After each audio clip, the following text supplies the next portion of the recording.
April 20th, 2010.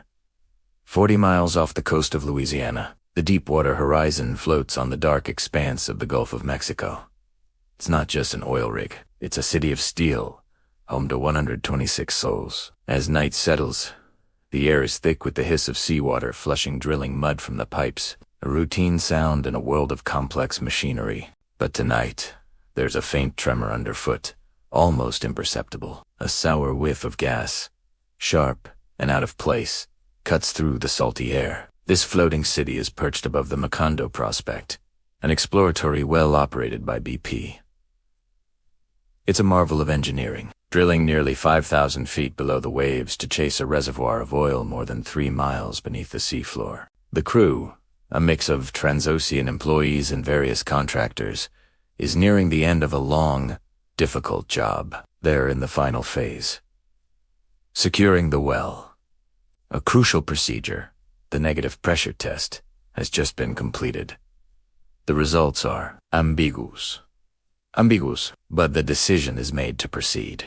Heavy drilling mud, the lifeblood of the operation that holds back the immense pressure from deep within the earth, is being replaced by lighter seawater. It's a calculation of time, cost, and risk, a complex equation where every variable matters. On the rig floor, life continues in small, human moments. A young worker tries to call home, but the signal is weak. The call doesn't connect.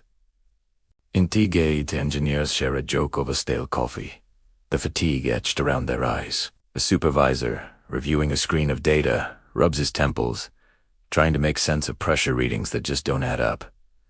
Something feels off. Down on the drill floor, the returning mud looks strange sheen in chunks it shouldn't have. A driller's hand hovers over a lever, his gut instinct wrestling with the official procedures displayed on his monitor. The tension is a low hum, a current of unease running just beneath the surface of the nightly routine. Then, the hum becomes a roar. It starts as a whisper from the deep, a surge of methane gas, invisible and deadly, shooting up the drill pipe. It bypasses the safety systems, a silent killer climbing thousands of feet in mere minutes.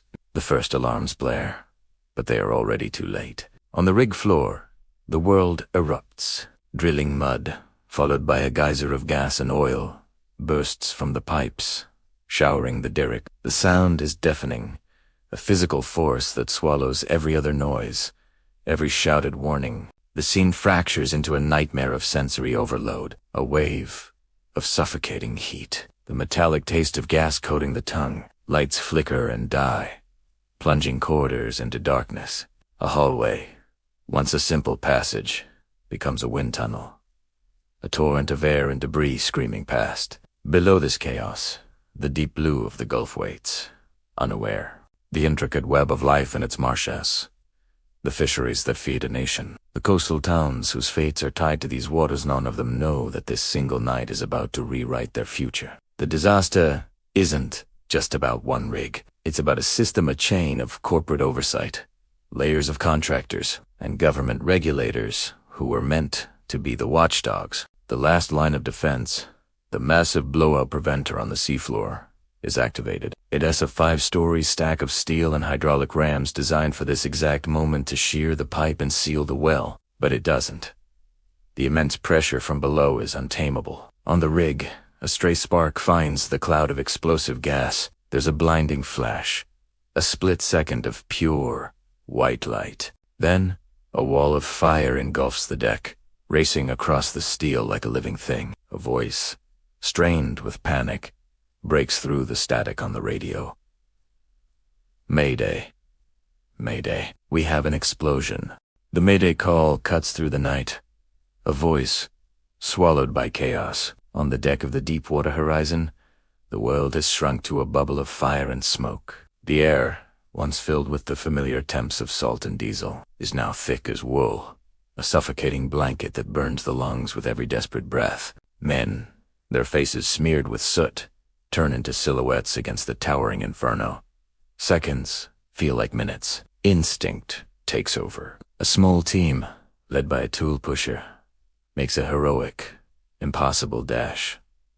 Back toward the heart of the rig, fighting through the blistering heat to reach the blowout preventer controls. They need to shut it down. They have to. It's a race against the very physics of the disaster unfolding beneath their feet. Elsewhere, workers become shepherds, their voices hoarse, shouting, guiding dazed and injured colleagues through a labyrinth of twisted metal and searing steam toward the lifeboats. Every decision is life or death. For some, the choice is starker. The fire roars behind them.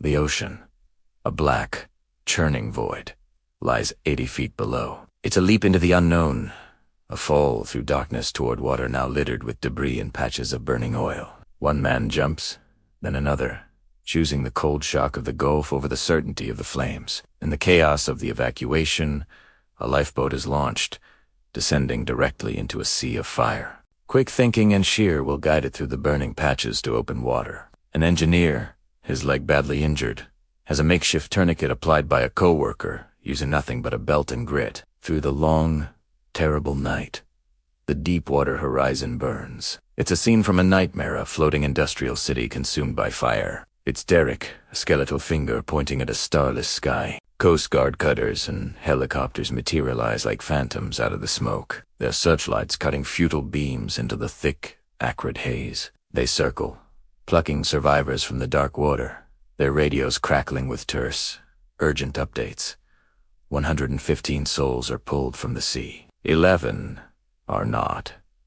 Bike on shore, the disaster arrives, not as a roar, but as a silent, creeping dread. A phone rings in a quiet Louisiana home and goes unanswered. A wife stares at the screen, her husband's name glowing, praying he'll pick up. In a dispatch center, an operator struggles to keep their voice steady, relaying fragmented reports. On a kitchen table, a map of the Gulf of Mexico lies open, a small, hand-drawn X, marking a spot far from land, a place that has suddenly become the center of the universe. The silence in these homes is heavier than any explosion. For 36 hours, the rig fights a losing battle. Fireboats, Aribe, spraying massive arcs of seawater onto the blaze. But the water turns to steam before it can touch the molten steel. The platform groans, the sound of a giant beast in its death throes as its structural supports buckle and fail. Then, on the morning of April 22nd, with a final, shuddering sigh, the Deepwater Horizon gives up.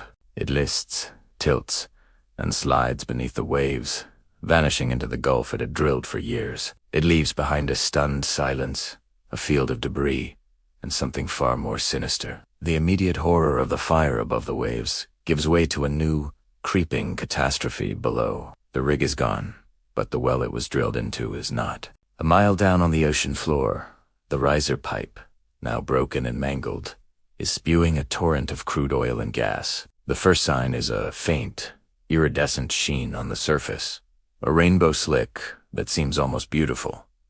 But it doesn't stay that way. Soon, it thickens into a foul-smelling, rust-colored emulsion, a toxic sludge that begins to spread. The response is immediate, but feels hopelessly inadequate. Fleets of skimmers are scrambled, and miles of bright orange containment boom are unfurled, looking like flimsy threads against the vastness of the Gulf.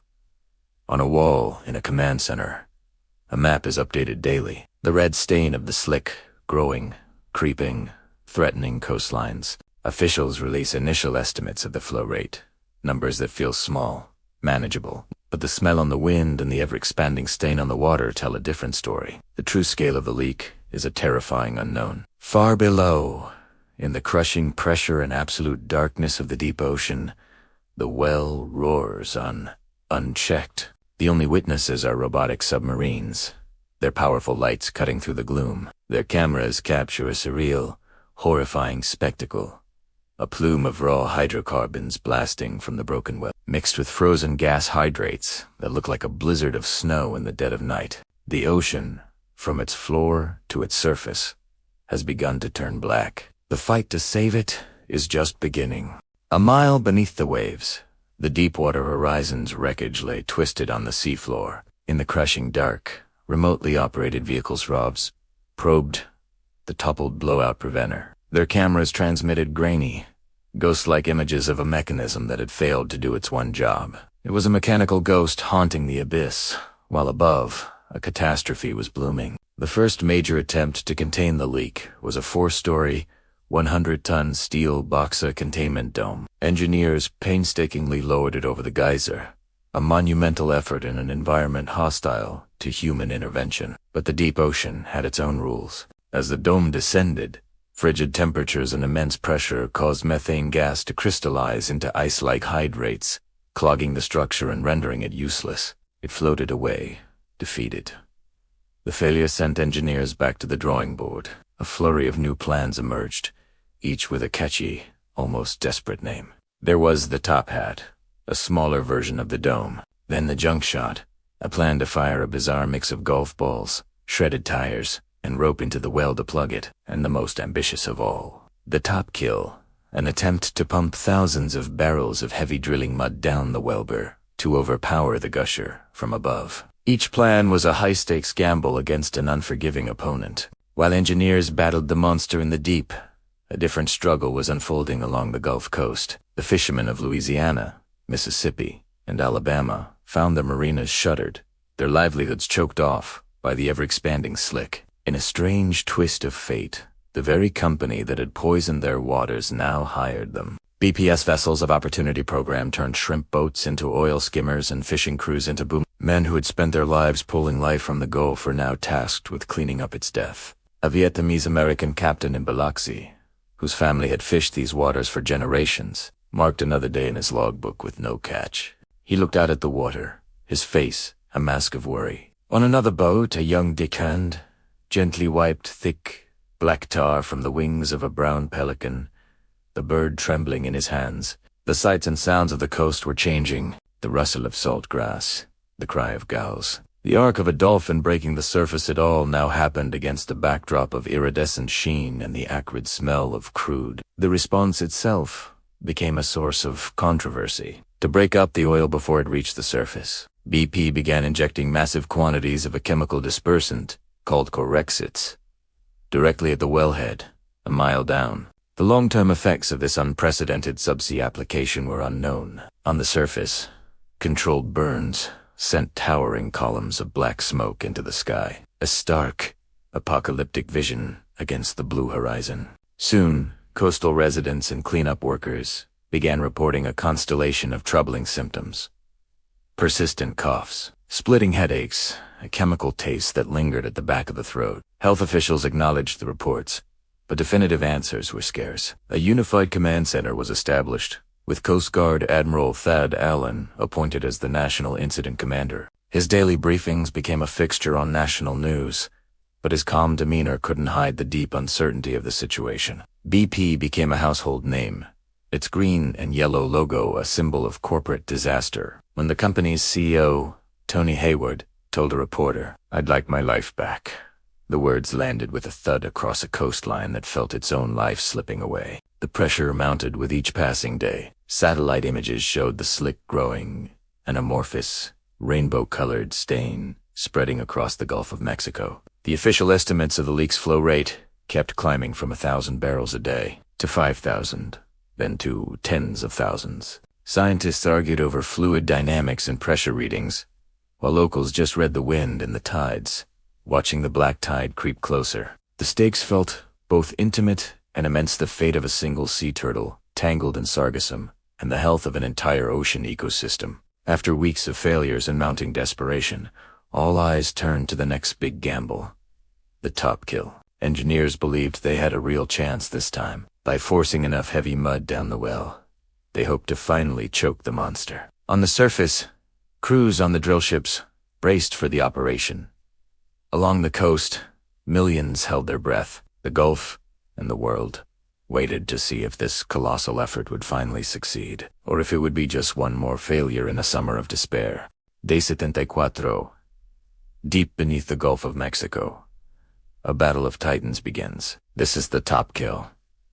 The plan is audacious, a brute force siege against the earth itself. Massive vessels on the surface pump heavy drilling mud, a dense, viscous slurry, down thousands of feet of pipe. The goal, to overpower the roaring jet of oil and gas, to force it back down into the reservoir, and to finally plug the well with cement. On board the command ships, the tension is a physical thing. Engineers and technicians stare at pressure gauges, their needles trembling. Voices are clipped, professional, but the strain is palpable.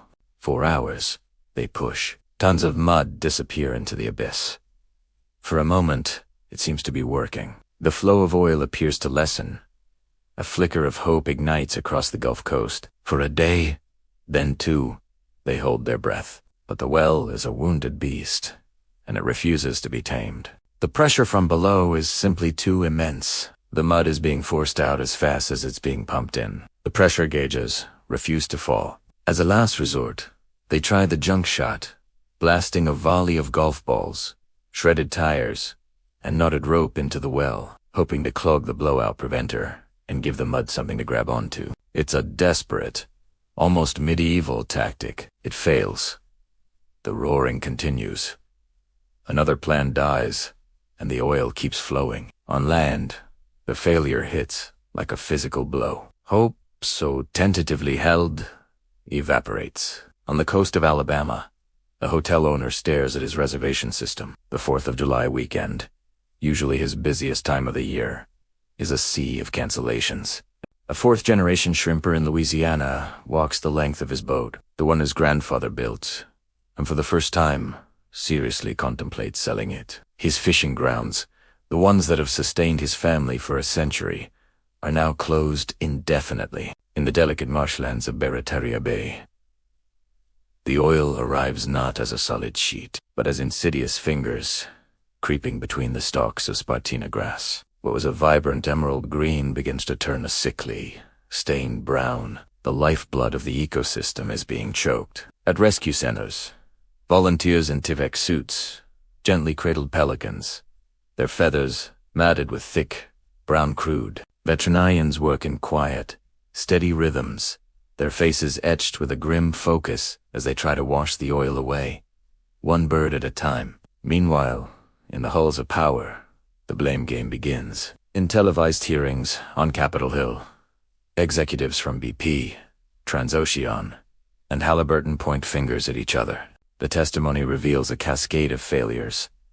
A flawed cement job meant to seal the well, a critical negative pressure test that was missing, and the ultimate failure, the blowout preventer, the last line of defense, whose massive shear rams failed to cut the pipe and seal the well. The Minerals Management Service, the very agency meant to regulate offshore drilling, is exposed and dismantled, its cozy relationship with the industry laid bare. Back on the Gulf, the siege continues. Summer storms roll in, their winds and currents pushing the oil into new bays and inlets that had so far been spared. Tar balls, sticky and black, begin to stipple the pristine white sands of Florida's panhandle. At sea, controlled burns send plumes of black smoke into the sky, creating an eerie, premature dusk at midday.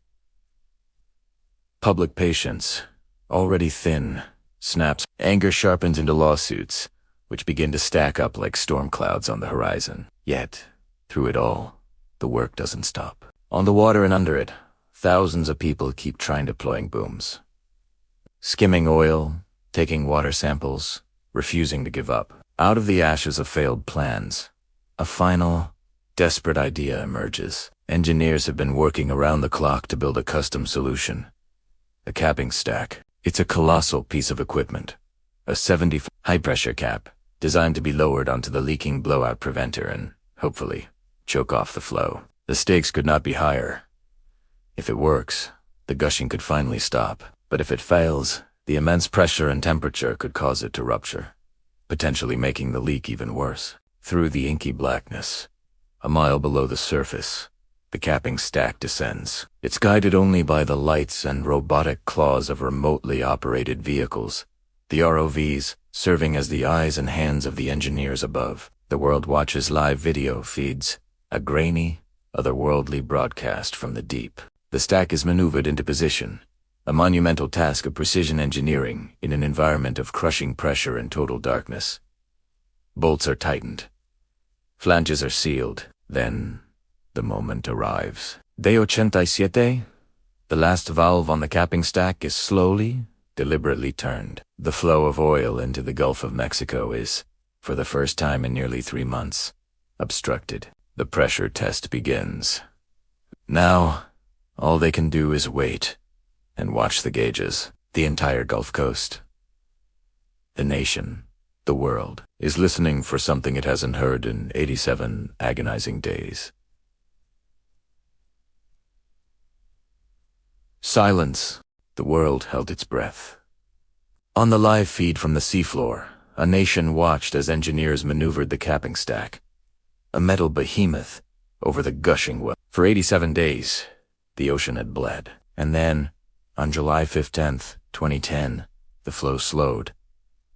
It dwindled to a wisp, and then it stopped. Onshore, in community centers and living rooms across the Gulf Coast, people started to cry, not all of them sure why. The endless, roaring pressure was gone. Out on the water, the response boats idled in an eerie quiet. A pelican, once slicked and crude, now preened its feathers, looking the same, but somehow irrevocably different. The cap was temporary, a breath of air before the final act. Over the next 2 months, relief wells were drilled. In September, a procedure known as a bottom kill finally, permanently, sealed the Macondo well. The wound was closed. Now, the accounting began. The final tally was staggering. An estimated 4.9 million barrels of oil, the largest marine oil spill in history. The legal storm that followed was just as immense. BP, the operator of the well, faced a mountain of civil and criminal cases. The company agreed to a $20 billion fund for claims and would eventually pay out tens of billions more in settlements and penalties. The largest in U.S. history. In Washington, the disaster forced a reckoning. Deepwater drilling was temporarily halted, and the agency that oversaw it was dismantled and rebuilt into 2 new bodies, tasked with ensuring this could never happen again. Slowly, signs of life returned. Some beaches reopened, their sands raked and cleaned. Tourists, hesitant at first, began to come back, drawn by the promise of recovery. But the scars remained. Below the surface of the sand, tar mats lingered like buried wounds. In the years that followed, dolphin strandings spiked to alarming rates. The rich oyster beds of Louisiana, a cornerstone of culture and cuisine, struggled to rebound. Scientists cautioned that the full ecological impact, especially from the chemical dispersants used, might not be known for decades. Yet, you'd also hear the voices of resilience. Fishermen and charter captains, their faces etched by sun and worry, would tell you the Gulf is tough, that it always comes back. Both were right. The recovery was real, but so was the residue. The true toll, however, isn't measured in barrels or dollars. It's measured in quiet anniversaries held by the 11 families who lost their husbands, sons, and fathers on that rig. It's in the thick medical files kept by cleanup workers who now wrestle with chronic illnesses.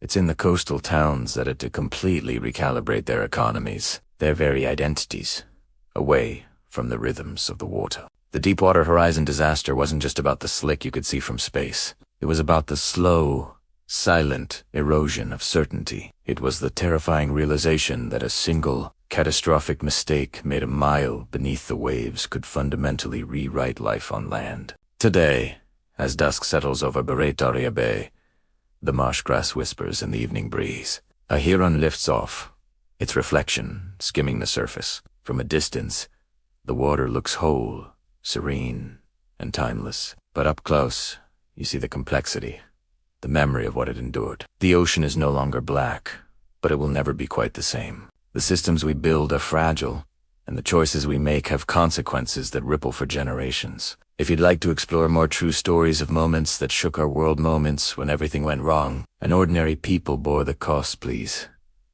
consider subscribing. Thank you for watching.